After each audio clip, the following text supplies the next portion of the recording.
My oath, the Reform Party leader, the man who the polls tell us will be the next Prime Minister of the United Kingdom, till he is, he's here each and every week on Sky News. Nigel, nice to see you, mate. Hope you are well. Now, I have been, if your ears have been burning, it is because I have been talking about you both on and off the air in relation to that giant pro-Palestine march which happened in Sydney just a couple of days ago. No doubt you saw the pictures going on across the Harbour Bridge and making their way around the world.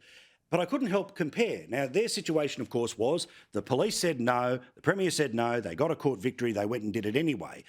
They, of course, required many, many dozens, if not hundreds of officers to make sure everything's in place. Were they sent a bill? No. As I have said many, you were sent a bill for $3,000 because ratbags were going to turn up and cause trouble at an event in Sydney. I would hate to say we're on the verge of a two-tier system here, but it does seem like we're on the verge of a two-tier system here. No, that's completely wrong. You're not on the verge of a two-tier system in Australia. You've got a two-tier system in Australia. It's pretty obvious. Perhaps, I don't know, perhaps under broadcasting rules you can't say it, Paul. I don't know. But I mean, my situation was extraordinary. I mean, this was a peaceable meeting of consenting adults who were coming along to spend an evening with me. And because some sort of yobs wanted to come along and cause trouble, I got sent a bill. No, I mean, it is just ridiculous. But actually what you're seeing, I think, in Australia, as we're seeing in London, is the effective surrender to the pro-Palestinian mob, some of whom, of course, support Islamic extremism. And they are scoring victories across the Western world because governments, police forces, the authorities are frankly now just too scared to stand up to them. Yeah, I mean, we saw a scenario where, again, in Australia, we've had these debates about certain symbols that must be banned, things like the swastika, obviously things like, again, the fighting flags of terrorist forces around the world. And guess what? Some people on the bridge were flying them. Now, I don't believe that to be the majority of the people that were on the bridge. That's not because of broadcast rules. That's just common sense, right?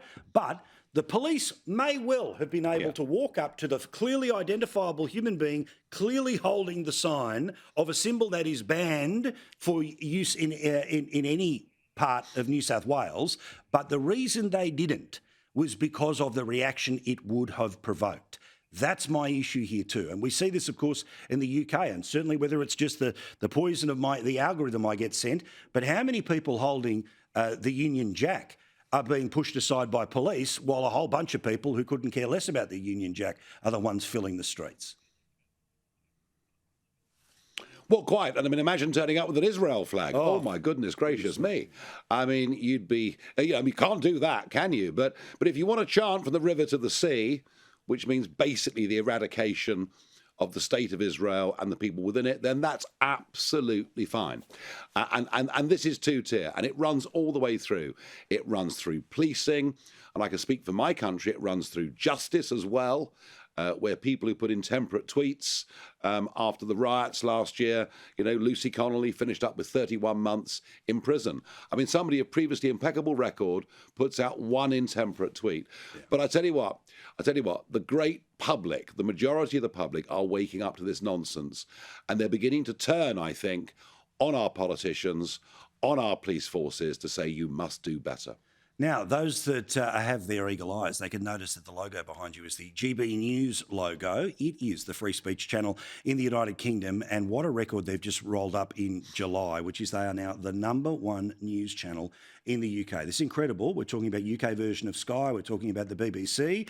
And this little old upstart that they tried to kill before it could walk is now running and beating the rest of the field. What does that tell you about where Britain might be headed?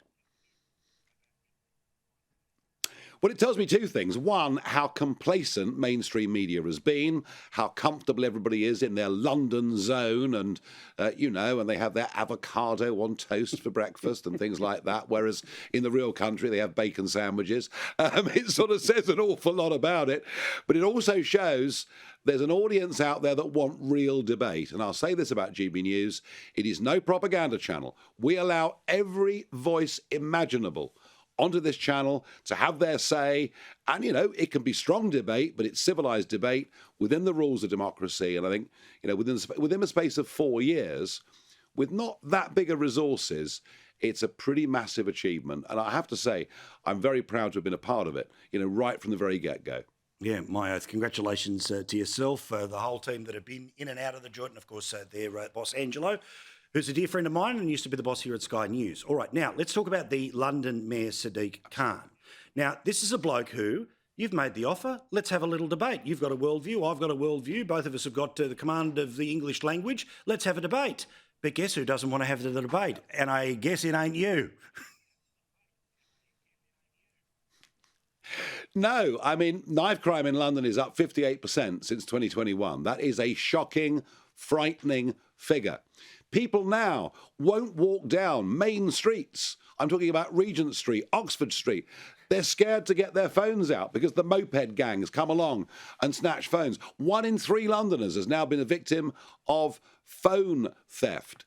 Women won't wear jewellery during the day, let alone the night, even in the smartest parts of Chelsea and Kensington. Crime has gripped the capital, and it's nearly all being done by foreign gangs, none of whom should ever have been allowed into the country. And, I've been saying that for nearly 20 years, and I've been demonised for it, but I've never changed my tune. And the mayor does not wish to debate it. The mayor says, don't worry, crime is okay. London is fine. Well, it's not. And it's that kind of complacency from Khan, and indeed, I think, from the Labour Party, which is why we're seeing these astonishing, rapid shifts in British politics. And the speed of change is unlike anything we've literally ever seen before. So should you perform as well as the polls suggest, how do you deal with this? Because obviously the councils have the role of local policing. There's obviously not the state-based system that we would have in a place like Australia. How would you make sure that a lefty mayor doesn't stand in the way of the policing that the people of said council or country as abroad would want? Well, in Warwickshire and Midlands County yesterday, we revealed that the leader of the council, who was elected on May the 1st for reform, was told by the police and by the local authorities not to reveal the fact that a 12-year-old girl who was raped last week, that this was done by 2 Afghans who come to Britain by boat. Wow. All right? And we were outraged. I did a press conference on it yesterday, and overnight, the Prime Minister and Home Secretary have said in future, details, including ethnicity, of those who are alleged to have caused these crimes has now to be made public. So, you see, if you fight back